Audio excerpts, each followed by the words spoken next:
Hi guys.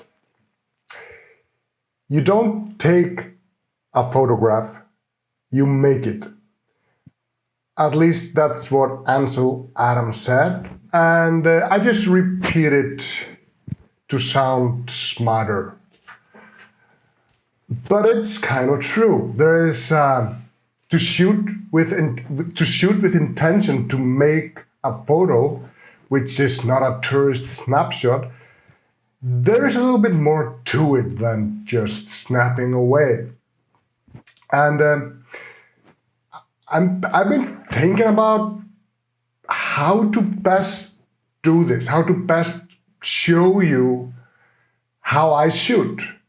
Talk about composition, talk about the rule of composition and talk about various technical stuff. I don't know. There's a lot of videos like that, and I want to try a different approach a little bit. I'm gonna show you one photo. I'm just gonna explain my thought process that went into shooting this photo. So without further ado, let's dive in. Here's a little disclaimer. I'm not gonna give you the exact location of this location I shot this photo in, because it's a delicate area. It's in the highlands of Iceland, and if you are a landscape photographer and you're willing to put in the research to shoot, this is not a hard place to find. But I just don't want to make it public completely. When you arrive to this location in the highlands of Iceland, it's like nothing else. It's like walking into a fantasy land. It's like walking into Mordor or Game of Thrones or some fantasy land. Like I said, there's a path. This is a small area relatively. It's a huge area, but what I took this photo is a small area, and there's a path that leads up between like I'm in a mountain pass, and it's there's a river between the mountains, and that creates, and in this river there are a lot of like small waterfall. Those green, mossy, dramatic rock walls, and this amazingly photogenic peak at the end. But having all this, it is surprisingly difficult to make a great photo there. It's the scene is busy. It's very busy. And so what you need to do is to simplify the photo as much as you can. Like I said, even if I'm not giving the location, this is my thought process of taking a photo, not this photo. So if you have a complicated scene like this is, you need to simplify as much as you can. And in this case, the peak is my point of interest. The peak is my focal point. So how do I emphasize that? The obvious choice was to follow the river up the mountain pass up to the peak. I found this location, and I did a few experiments at this location, and I ended up with this shot. I do like this image somewhat, but it's just not good enough. I know it's a little tight at the top, but that was just I have more sky, so that it wasn't about that. But I what I do like is this waterfall here. It comes up here like a pyramid, and represent this pyramid here. And I kind of like the composition here. What destroys this image for me, that even if this is a little busy, you know, the rocks, they kind of blend in, it has a little separation. You know, there's a little bit different light here than here, so there is a separation. But this huge rock here is yeah, it's you know, there's a visual flow in the image. It's supposed to go here from the river, you know, go up through the waterfall up here to the peak. But I always stop here. I look up the river up to the waterfalls, and this grabs my attention. And I look up at even if I look at the peak, and just boom, I'm here, always here. So this image is not balanced. So it has this big rock there, which kind of takes it off balance and makes it. Yeah, I mean, it's not a bad photo.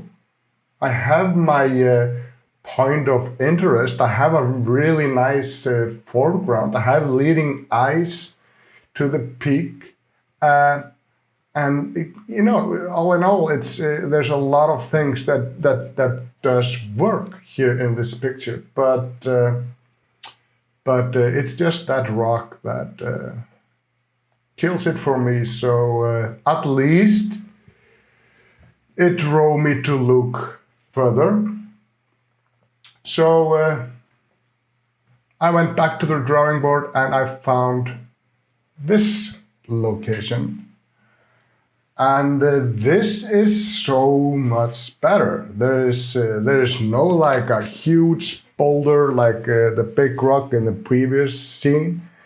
I like how the waterfall is not a one big waterfall, but nice little streams, you know, small streams. And what I don't like here is I can see the stream is started here, and there's no separation here. So I would like to see the stream unbroken here in between, if I have the options to do that. But that's not always the case.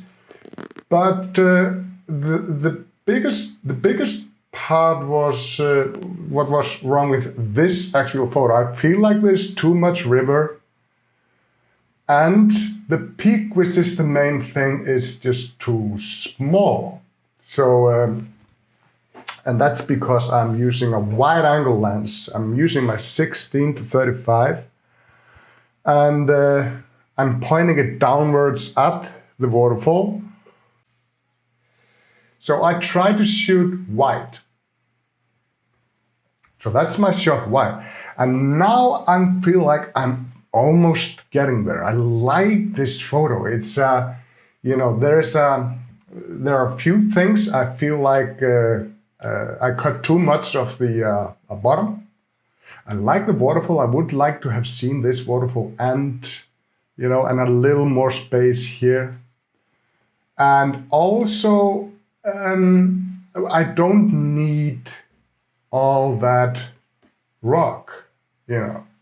So I did like my vertical format, my layout, better than this one. But here I have the size of the peak. So what is important to understand is that you don't, and this is a thing that a lot of people just they keep forgetting. I don't know why. You can crop the image just how you want, you know. And what I decided to do here, I decided to do, because I had my 16 to 35. This is the widest I could get. So I decided to do a vertorama, which is like a horizontal panorama. So I added this photo. So this is just if I just lowered my angle straight down, shot the waterfall, then I have this which I shot before. So this gives me the upper half of this. So I'm gonna merge those pictures together.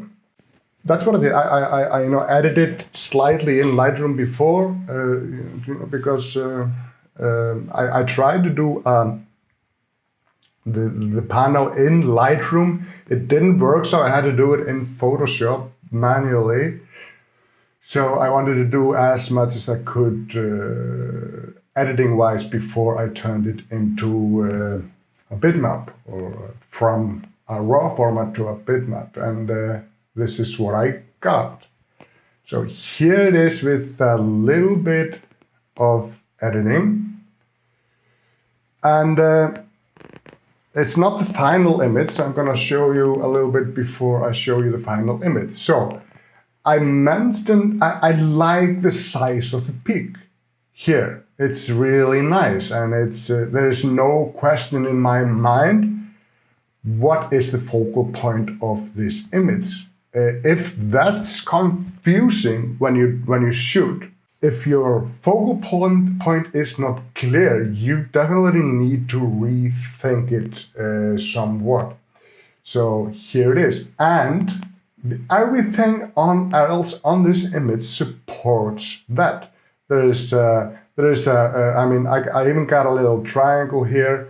I got to correspond the peak. I have a leading line. It's just a very good composition. And what I also have here is something I always try to look for in my photos, and that is separation. It's like the separation between the foreground and the background is very clear. It's not very busy here, as I found with the horizontal shot, where I had more rocks here on the sides. So it's more clean, it's nicer, and I have a different light shining on the foreground, and the background is darker. And that is also somewhat I could control a little bit, because even it was a diffused sunset when we shot this photo. There was not a lot of sun.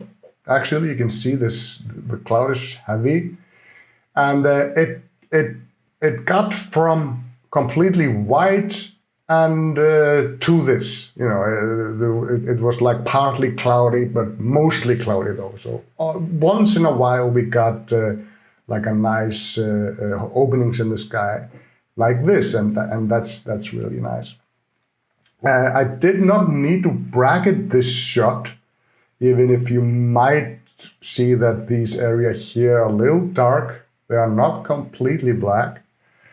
However, I underexposed the top shot a little bit, just to get the brightest parts of the cloud in also. So it's not exactly the same settings for this photo and this photo, but it's very, very close. What I also see here, what I talked about earlier, here I have separation between those rocks here. So I see the waterfall all the way down. This rock does not touch the other rock like it did on the other. So separation is really important, that everything is not crammed together, because when you're doing a wide angle shot like this, you're creating depth. You have this really close, and you have the depth for the background here.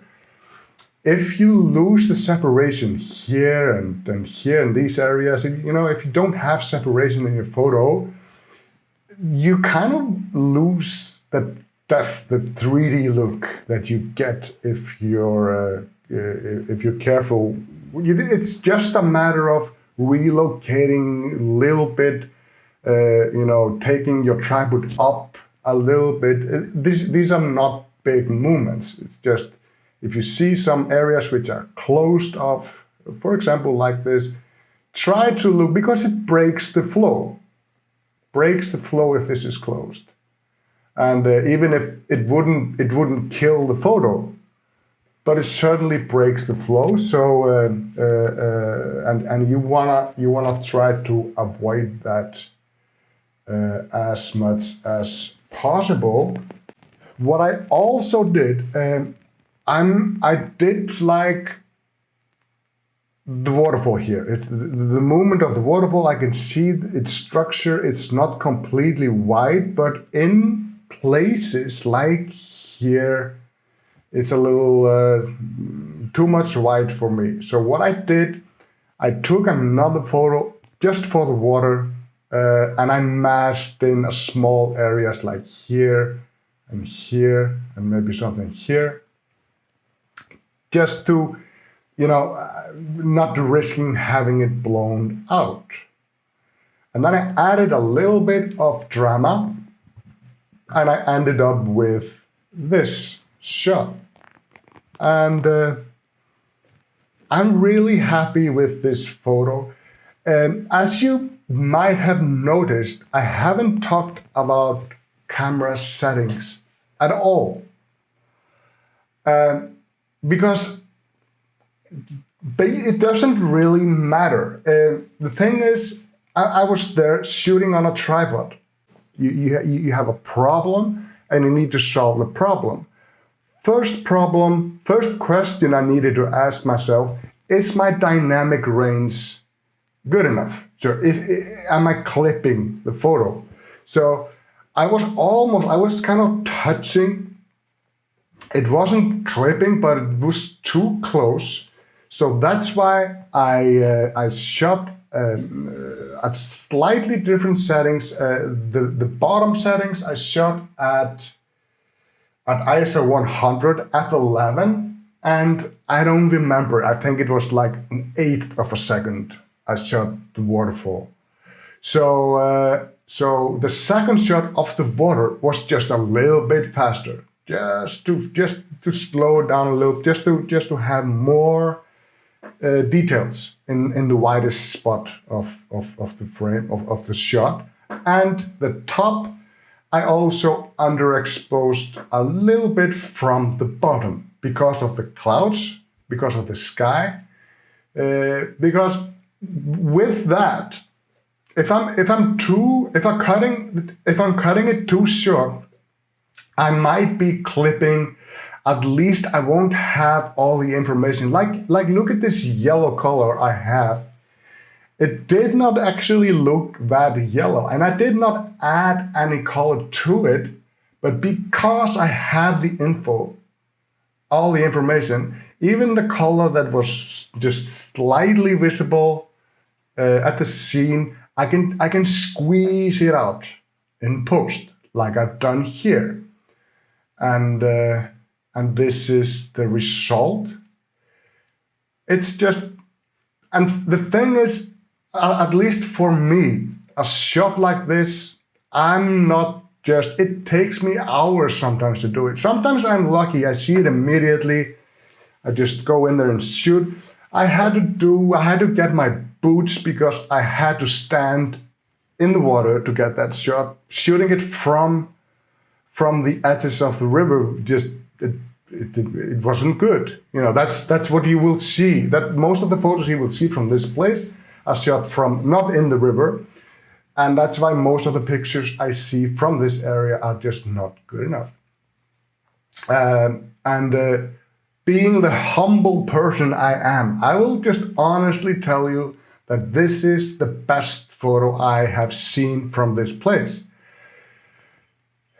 I've been to this location many times, and never have I ever come close to this. So even if you find this location, you will not necessarily get this exact conditions, because it's very different. The amount of water, sometimes the water just completely buries all the rocks and you won't see the rocks. And sometimes there's very little water, so it's just not interesting. So it's just about a little luck. And having said that, This is what I tell people always to keep in mind in my workshops. It's really hard if you're gonna have a photo in mind.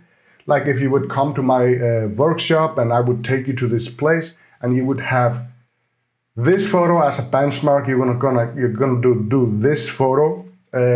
Otherwise, it's just a failure. You're probably not gonna get this photo. The conditions are gonna be different, but you might get another photo. You have to work with what you have, not what you want to have. So there's no, like I said, this is kind of like a composition thing, even if it's more like a thought process. But on getting this photo, I am not big in composition rules. I know them. I never used like this grid overlay on the camera to show me where am I in rule of thirds. I just look for balance. You know, it's just have a mental scale in your head and look at your viewfinder or like your live view. And is your photo a little left heavy or top heavy? And what can you do to shift the balance in the photo? And balance and crowd. You know, is it too busy? You know, these two things: too busy and unbalanced. If you kind of get that mentality when you're shooting, your photos are going to be a lot better if you shoot with that in mind. And you shoot with intention. I knew basically, not completely, but basically what I was going for in edit. So I kind of knew what I wanted there. I knew the format. I decided the format. It took me a while. It took me like 2-3 hours to get that shot. And it was unusually much edit because I had to merge them together by manually. And yeah, it took longer than most of my edits, let's just say that. And it's very important for you to know that when I'm showing you this stuff, I'm not teaching you about right or wrong. I'm just showing you how I approach landscape photography in general. This is how I do it. I look for something, I try, make it work. I know what I want to shoot. Can I use the surrounding elements to back up my focal point? And I try my best. Then I just, well, no, this is not working, and I try to relocate to try, start again. And so I'm not fast. Let's just put it. I'm on location like this, and it takes me a while before I even pick up my camera. Sometimes I put it up on a tripod and I make a establishing shot, if you will, just to start. Then I walk with my tripod and try to do better. Try to find alternative frame. Try to look for something that I haven't seen before. For me, that's really important to do. Yeah, that's about it. It would be interesting to know if you like this approach, if you like this video. Tell me in the description, because I want to make more videos like that. Take different types of lenses, of different type of elements, and talk about it, break it down like this. Not just landscape, I also do travel, so I would also do that. I think it's interesting. I think it's informative. I hope you do too. Thank you for watching. Bye.